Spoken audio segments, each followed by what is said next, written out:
So in today's video, I thought it'd be a good idea to talk about Nicole and I, or me, Nicole's, I don't know the grammatical way. Nicole and I? Our friendship.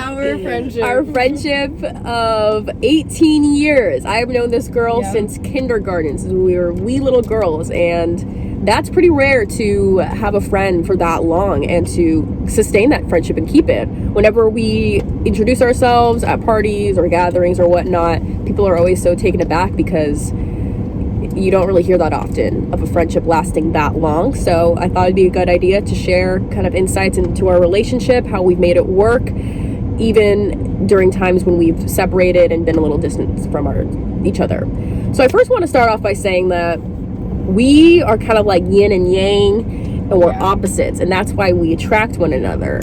I'm typically a little more reserved and shy, introverted, and she's just very extroverted, very outgoing, bubbly, and just like you. I feel like I don't seem bubbly at all in this video, but that's okay. Yeah. Sometimes I'm bubbly. Now I'm a little hungover, so we're just gonna go with that.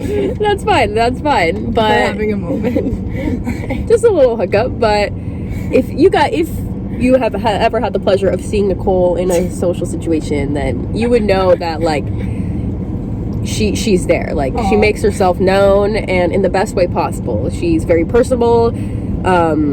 She can talk to anyone, and I've always admired that about you, because I've always been like, damn, like I don't have that gift to just like be super bubbly and eccentric and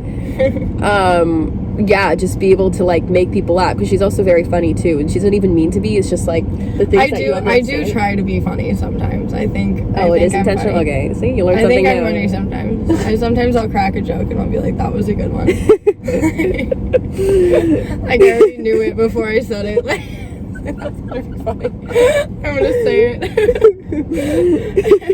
Anyway. I didn't even know that, because see, that's the thing, it like comes off so effortless, as if it wasn't even planned, that like it seems like she doesn't even mean to be funny, but she's just, I'm just funny. I guess she has it conjured up right in her head. I didn't even know that. Yeah. But anyway, so that's the first thing. I think that old adage of opposites attract is very true, because that's why our relationship is so interesting, and why we are interested in hanging out with each other a lot, because we're always learning from one another. Like I pick up tips that I need to work on just by her natural extroverted behavior. I'm like, okay, like I should adopt that. And we also have very different perspectives. I feel like you're a very present in the moment type of person. Yeah. And me, I'm like always worrying and thinking long term, and how something can affect me long term. Yeah, she's so like that. Yeah, like I'm kind of like a health nut, but I've kind of chilled out though. But she's like also like and like I like to work out and like have a schedule, because I'm always thinking, okay, like long term this is gonna pay off. But like you really know how to. I'm not like that at all. But see, it's like good, because she knows, and it teaches me to live more in the present, because she's like, okay, what's gonna make me happy now? What's gonna make me feel good now? And that's an important takeaway. That's because we have that contrast. So I reel her back into reality, and she reels me back into reality in different ways. Yeah. Well, no, I take her into fantasy land, and she takes me. Well, I hope times when we can't hang out, like, yo, I gotta work out, like I gotta do this. I hope that influences her sometimes. Yeah, I bought ankle weights. Yes, for my walks, she did buy some ankle weights. It was a big step. Because she doesn't really work out. I like to work out, but and that's another thing. Differences. We have differences, right? But we respect our differences. And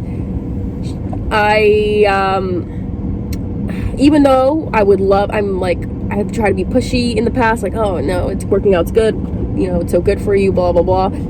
I realized it's just better to influence by just doing, and then that plants a seed in their head just by seeing how your results are in whatever walk of life that you're going down. Like, okay, so I see she's doing progress in this way. Yeah, I've made some. So then that's how they get influence. It's like, okay, that's how influence works. Where the more you tell somebody to do something, the less they're going to want to do it, because then it's too pushy and you're being annoying about it. So just respecting the differences and letting them be in their own lane. So even if there's a point in your friendship where values differ and you think you want to end it, because since we've been friends for so long, we had a lot of our fights when we were younger.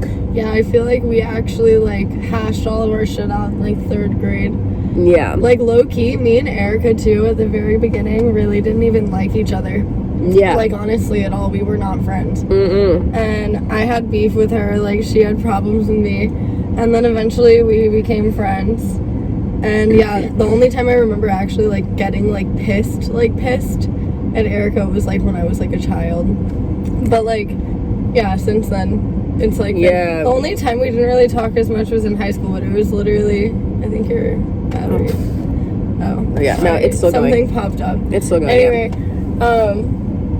yeah, in high school we just like had other stuff going on, but then like in college it was just easy because we both like wanted to go out and like have fun in college, so that's what we did. Mm-hmm. Yeah, so we had a lot of our fights when we were young because there was a lot of competition, a lot of competitive behavior between the two of us, and I think because we dealt with that when we were young, we don't really fight as much now because it's like, yeah, we know the triggers, I guess you'd say, like what's and just based on past behavior and how we've handled stuff in the past, and it's already been dealt with in the past. Like anything that we could be a big fight. Like really any built up anger towards Erica ever. Yeah. So like we're chill now. It's all good. But I think it's important to sustain relationships even in those hiccups. Like back then I remember I was like, oh, like I don't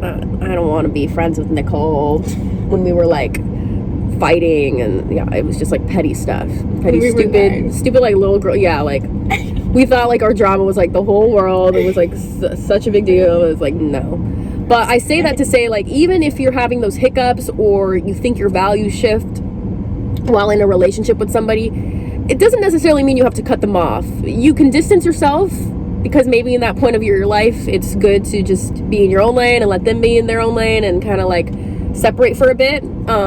Because even in high school, I mean, like, it was never intentional us going our own ways, but you just got more involved in volleyball and I got more involved in my own shebang. So we always find our way back to each other, but in those times where you are distant and things either intentionally or unintentionally go different directions, and you guys kind of like break off, you and your friend, still maintain that relationship. And it doesn't mean you have to cut them off, because at that moment in life it could make sense to be distant, but that doesn't necessarily mean you want to completely remove them. And it doesn't necessarily mean that they're toxic or anything bad. It's just like not right at that moment. But yeah, don't burn bridges, because it'll come back to bite you back. And then later in life, when you've shifted your perspectives and your values and it aligns more with that friend, you could be biting your tongue and be like, I shouldn't have ended that relationship. Because, yeah, I mean, I'm glad I didn't let that little girl Erica mindset get in the way of sabotaging this relationship. Because, yeah, when I was little, there was times where I was like, oh, gosh, I don't like Nicole. Yeah, I didn't like Erica back. Yeah. It's fine. It was very mutual. Lots of trash talking, Oh, yeah. Gossip, I mean. Yelling. Oh, gosh. But yeah, that's in the past. That's funny. And now it's so nice to be able to have those memories with somebody, because we have memories that no one else has. And like, even friends that I make, it's like, yeah, I love the people in my life now and the circle that I have. I'm really content with that, and the friends I've made in college. But it's so special to be able to talk to somebody and be like, oh my God, remember when we were a specific age that's like over so many years back. And you can just like, and you both have that shared memory and you can both laugh about it and just like make jokes about it. It's truly really, really special, and I'm so grateful that we have that, because no one really has that anymore, and it's very rare to meet people who have a friend for so long. So it's about respecting each other's boundaries and differences and being supportive of those differences. I know, like, I tend to, like, I need to do better at that too. Like, sometimes I'm like, oh, Nicole, you should really work out or whatever. But like I said, influence by just doing. Don't be so pushy. And I was going to add to that, but I've lost my train of thought. Yeah, respect the differences and support. Yeah, support too. I'm like, I need to do a good job being like, yeah, Nicole, it's not working out, woo, but she still looks great. Like, you do you. I need to do a better job of being like, yeah, you do you, and supporting the you do you thing instead of trying to get you to be like me. Yeah, well, I mean, just some self-aware. I'm running off what I'm feeling. I'm like, yeah, now that we're talking about this, I'm like, I'm making a mental note and I'm speaking about that mental note out loud. But, a reflection.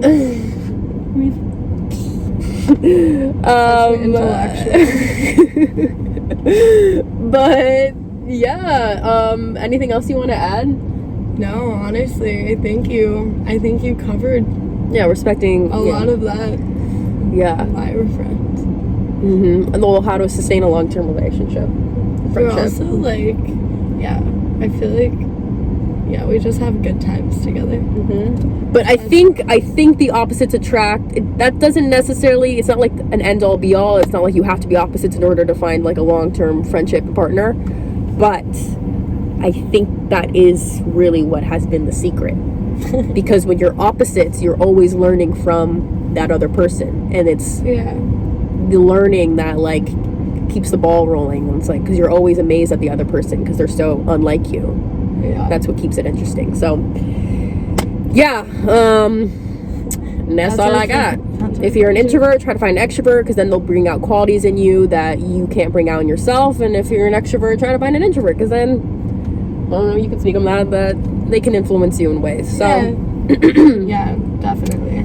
Definitely influence. Respect, loyalty, and being their supportive cheerleader. That's all I gotta say. That's all we gotta say. So I hope this was helpful in some way, but if not, I don't know. Like it, dislike it, let me know how you feel. But have a great rest of your day, and see you in the next video.